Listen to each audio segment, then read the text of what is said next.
everyone, welcome to this ET Now special. I'm Nayantara Rai.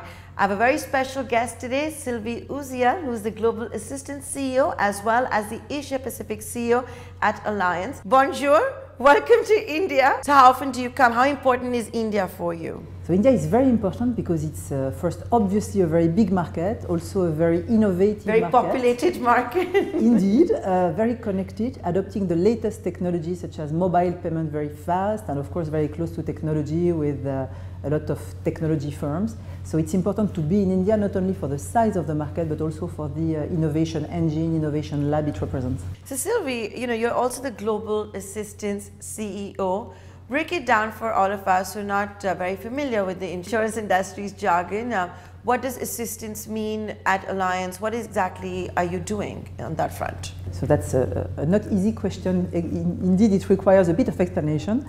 So in Allianz, we've got B2B, which is the big corporate risk like insuring plants or planes or boats or any big corporate risk. We've got B2C, which is the one people know better. It's home insurance, car insurance. The bulk of B2C insurance is still car, motor, obviously. It's mandatory in most places in the world. And then we've got us, Allianz Partners. We are B2B2C, which means we insure consumers, but on behalf of business partners. And we provide a bundle of insurance and services. So for instance, we provide roadside assistance, extended warranty, emergency services to car drivers on behalf of the car manufacturers or the insurance companies, the car insurance companies. We provide travel assistance and travel insurance on behalf of the travel agencies, the airlines, intermediaries and business partners. We provide home assistance and services, emergency services, alerting, repair, installation, services at home on behalf of, for instance, home insurance companies or via the Alexas and Google Home type of devices. And last but not least, we provide... You can buy insurance on Google Alexa? I'm coming back to that. We provide health services to people who want to travel or also to expatriates or students who travel abroad. We provide international health packages, notably in B2B to employees for companies who are sending their employees abroad or families sending their students abroad.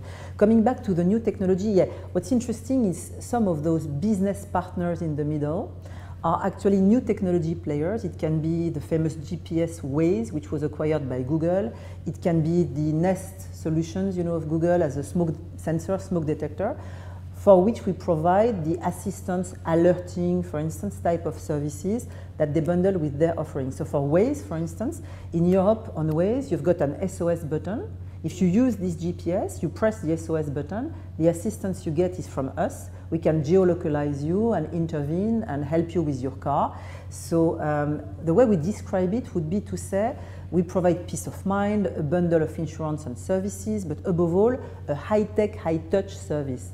So high-touch means we are providing empathetic support and physical reach. We can get hold of you physically. If you've got a problem when you travel, you break your leg in Phuket, when you are on the roadside, when you are at home, we can physically provide support via networks of suppliers. And the high-tech means we can geolocalize you, we can send you an SMS, we can receive an electronic alert or alarm. We leverage a lot of technologies to interact with the consumers and to interact with the suppliers who are rescuing consumers under our supervision. So if we send the tow truck, we also geolocalize the tow truck, we know where he is, and the consumer can see the tow truck coming, exactly. But what's interesting is in this technology world, we have a direct contact to consumers. We leverage technology to be efficient, and it's sometimes a matter of safety, speed of intervention, precision of geolocalization. It can be very important because time matters in some of those situations. But people still want a human contact.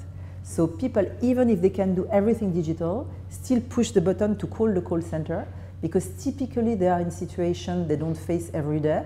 It's nice to see the app and to have all this easy interaction, but they want to speak to a human being and they look for the empathetic and the warm contact, I would say, and not only the cold technological solution. So I would imagine that if India has to catch up to China, it's also going to have to catch up on this app, right? Because data is still comparatively newer. Yes, we're seeing a massive explosion, but we don't have such a great network as such for data. People are not smartphone penetration, etc., right? That's a challenge? So I'm not sure I would say India has to catch up with China on the macro side. You know, I will not go on that field, but definitely for us, it's true we are less advanced in India than in China for the time being. We're a little less penetrated. But would I be able to get all of those things that you mentioned right now in India? All those solutions, yes. Okay. Definitely, the Chinese government is putting a big emphasis on data and data usage from inception. So if you look at the way they addressed electric vehicles, they are pushing electric vehicles, they are investing in infrastructure to support and enable electric vehicle. But since the beginning, they made it mandatory that electric cars are connected. So they've got this conscious understanding that data are critical to organize the infrastructure around the electric vehicle. So it's very state-driven and data-driven. I think India has a different approach. The government is putting in place incentives and industrial partnerings and is definitely having a very strong electric plan. It's probably a bit less centrally driven, but I think it's equally important in the political agenda as far as I could understand. So I think both giants are going to do it their own way, but for sure data is at the center of making it happen. Now, you know, globally as well, we see a pay-as-you-go policy when it comes to insurance, which doesn't really exist in India at the moment. If I'm taking an Ola or an Uber or driving my car, I still have to make that insurance payment. Do you think we will catch up to that, or is it just because maybe insurance is cheaper in India as compared to the rest of the world? First, yes, it's true. We see more and more a pay-per-use trend in Europe. So, for instance, we are partnering with digital banks like Revolut or N26 or a couple of them across Europe, which are in direct contact with the consumers, have direct access to the bank account, and can really sell some slices, I would say, of insurance. So, for instance, with Revolut, you insure your mobile phone with a payment every week, or you can insure your trips only activating the trip insurance when you travel. So you pay per day, only the days you travel. So this type of micro slices of insurance are really taking up, and they are enabled by the fact that you are connected. You see also in car sharing solutions, the fact you can pay your insurance per hour depending on how long you are going to borrow the car for. So that's definitely a trend. Having said that, we see sort of a challenge, which is that this risk of one, you just pay when you drive, and this is priced for you because we know your individual driving behavior, how long and where and when and how you are going to drive, is a bit contradictory with the very notion of insurance, which is spreading the risk, which is having to some degree people who might have a less probability to claim, subsidizing people who are higher risk. And all this notion of risk sharing is something which is at odds with the notion of knowing really very well the individual risk. And a lot of regulators are struggling with that challenge of having more and more differentiated pricing criteria, and in the same time still living with the spirit of insurance, which is to some extent the spirit of solidarity and sharing. Yeah. So what about the challenge of shared mobility? Shared mobility is really catching on. We're seeing taxi aggregation, for example, in India as well. So you talked about this challenge in the risk thing. How is that panning out in India? I think India is facing the same type of challenges, that people are less and less attached to owning things. They are attached to having a service, to having a mobility service. So it can be using an Ola, it can be taking a taxi, it can be taking a public solution, renting a car for when they need the car. So this type of more ad hoc mobility solutions are taking up in every country, because having a car is at the end of the day very expensive, and people want to make the maximum usage of their assets. And around the world, a car is driven 5% of the time and stays idle and unused 95%. And most people are reconsidering the likelihood or the relevance to have such a big immobilized asset. So I think this trend is universal. It's just math and just also a social evolution toward looking for services and solutions rather than owning goods. And if you take that trend even one click above, one click further, us more and more, we try to provide solutions attached to people and not attached to devices or goods or situations. So in the past, we had and we still have solutions for when you travel, if something happens, or emergency button or solutions if you have a problem in your car, or sensors if you have a problem at home, and all that is sort of different solutions and different aspects of your insurance portfolio. we see instead of buying that, people now want to have a guardian angel on their mobile phone. They want a panic button or a special way to shake the phone, which is triggering alerting, enabling us to trigger the mic, trigger the phone, sense the situation, and send the proper rescue, depending on what's happening to them. That might lead to false alarms as well?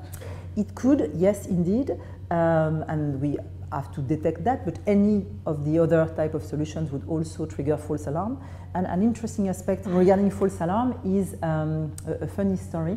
You know, it's important to intervene very quickly on highways if people have accidents on highways, because it's very dangerous to hang around on a highway. It's, you know, a lot of fast cars and so on. And also because it's creating big traffic jam, you are, you know, disturbing the overall traffic. And so in a lot of countries around the world, cities and state governments are wondering how to intervene as fast as possible. And now with the cars detecting crashes automatically and sending an e-message, the connected cars, it should allow fast interventions.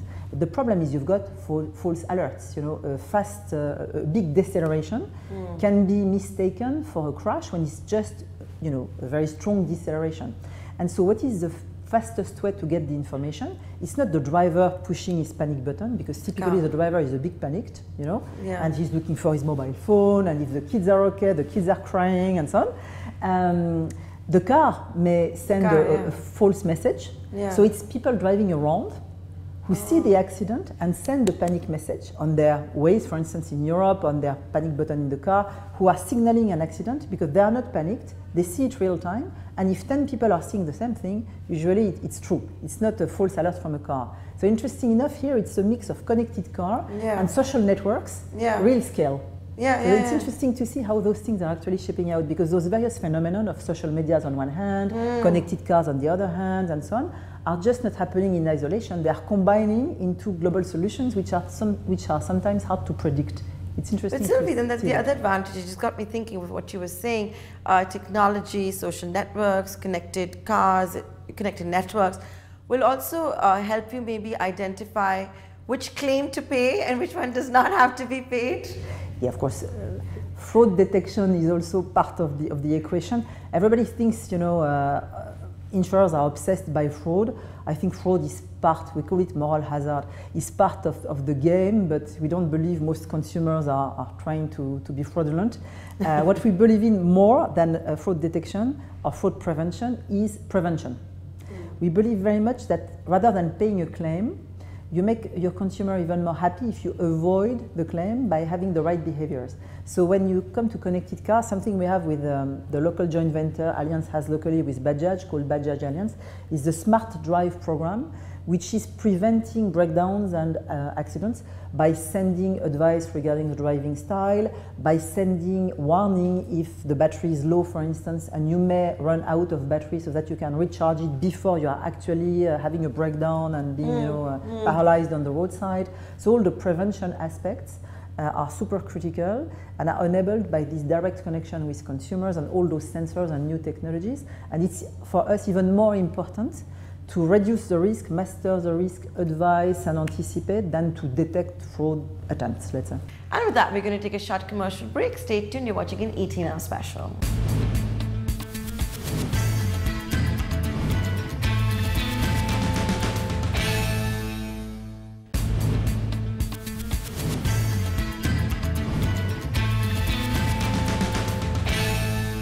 Welcome back, you're watching this 18-hour special. I'm Nayantara Rai. I have a very special guest today, Sylvie Ouziel from Allianz. Since you're talking about all of this, it got me thinking that what about health insurance and telemedicine maybe? You don't need to go to your doctor for every small pain or flu anymore. Maybe you can, you know, through technology contact a doctor, and that would mean maybe being more in touch with an insurance company remotely as well? So we provide such services. So you may know Allianz invested in a company called American Well, which is doing teleconsultation in the US. We have also some initiatives and solutions in Switzerland, in France, in various places in Europe. An interesting use case is for travelers and people living or working abroad. So for instance, students going to Australia to study, to stay more or less in the APAC region, who are far from home, may need to speak to a physician at home for language reasons and comfort reasons, may need also psychological support because they are a bit, homesick and they feel lonely and they need a bit of psychological assistance, let's say, and that we can provide via teleconsultation with networks of physicians in their home countries, which is of course much more comfortable and efficient in such situations. So when will you have all of that in India? Well, you have a great deal of that in India. So for instance, what I was mentioning about covering students, if you guys are sending students to Australia, to Europe and so on, we have solutions at destinations providing health cover, so health insurance, this type of teleconsultation, remote medical and psychological support, and also the famous panic button I was mentioning. So this alerting system on the mobile phone, which is even more useful when you are in a country you don't know and sometimes in a country which language you don't speak, to be able to send a panic message and get rescue and support wherever you are, be it whatever happens to you, be it an accident, a medical emergency, or if you are attacked or whatever could happen.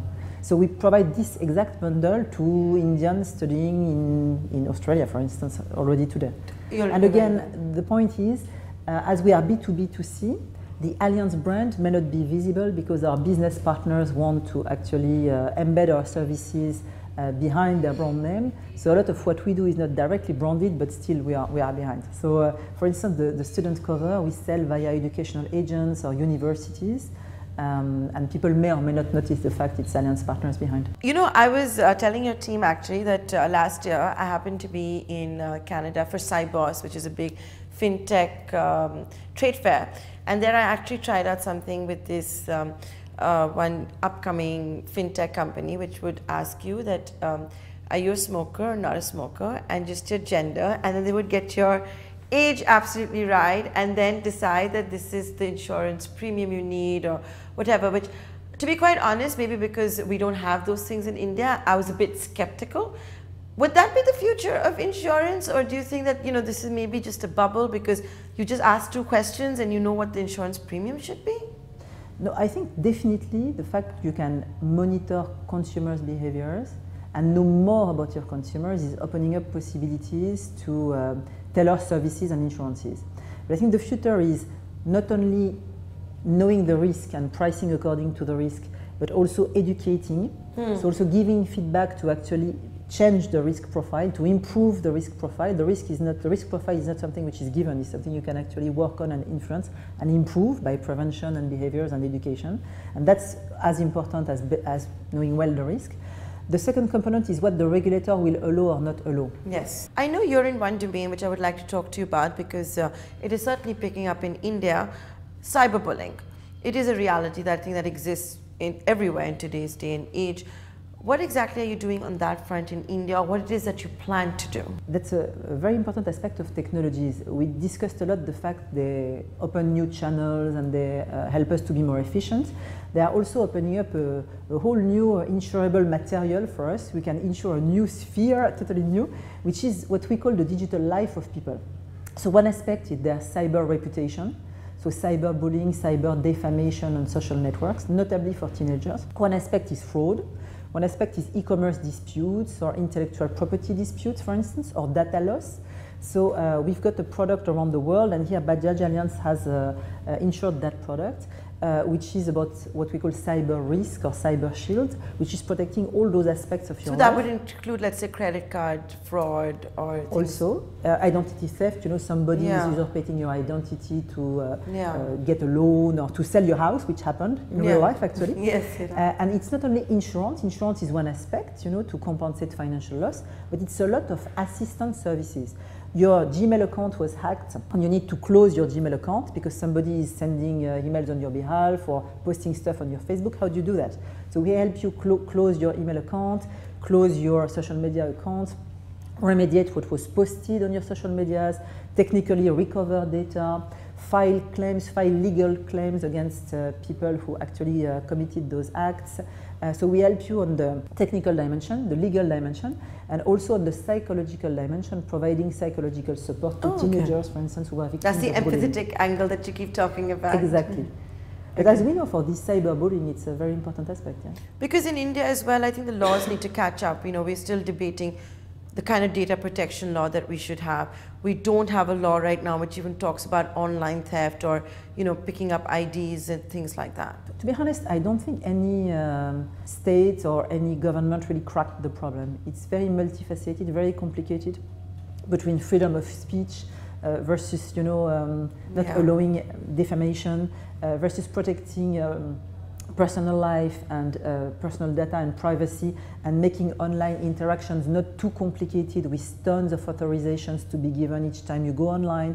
So I think it's complicated from a theoretical and practical standpoint, and I wouldn't say anybody get it right. You know, look at all the debates you've got between the big tech giants and their respective governments in their countries and in Europe. When they are operating in Europe, it's a never-ending debate. So I think it's just the beginning. It is not never-ending, and the very fact about privacy, you're talking about a panic button, you're talking about shaking an instrument so that, you know, you're able to get help at the right time, connected networks. There are a lot of paranoid people out there who will be saying that you're storing data on them and maybe not localizing it in various jurisdictions, etc. Is that a challenge for you? So first, we get consumer consent for whatever we do with data. So in a lot of countries, when you call the rescue number, when you call the local 911, they are not allowed to actually geolocalize you. So if you cannot say where you are before losing conscious or before the line is cut, they cannot help you. And people are dying because of that. In our case, people who have that service I was mentioning, Ultra Alert, gave us preliminary consent. So if they trigger the service, we have their consent to geolocalize them, to trigger the camera, to trigger the mic, to assess the situation. Because they chose so, because they think it's good for their security. So it's not that we are spying on them, it's that they gave this authorization for good reasons. I'll make this my final question for you, Sylvie. We're entering an era where people say that we are going to have driverless cars. We already have some cars which are available, which are half autonomous. That's not going to be good for business. It's certainly going to be a tough call, right? Yes, so I will not bet on when it's going to happen, because you've got so many opinions, you know, faster or you know, slower it's going to happen, that's for sure. I think there are two extreme scenarios. One is today the driver is still responsible, even if the car has some role in you know, helping the driver to make decisions. The driver is ultimately making the decisions, and then he or she can try to go after the company if he was misled, which is one extreme. The other extreme is the driver will be totally not responsible. He will not steer the car at all, and only the cars will be insured, and even more the software which is driving the car will be insured, like for autopilot in planes, you know, which will be then a B2B big corporate risk. The question is probably in between, because you will have on the same roads autonomous cars, semi-autonomous cars, not autonomous at all cars, sharing the same space. And cars will be more or less autonomous, as we said, in between. And this gray zone is definitely difficult to navigate transition. So we'll see for sure there will still be big needs for insurance, but the models will have to definitely evolve between those two extreme situations I described, yes. That's Sylvie. I'd like to thank you for taking the time out here and joining us in ET Now. We wish you all the very best. Thank you very much for having me. Thank you.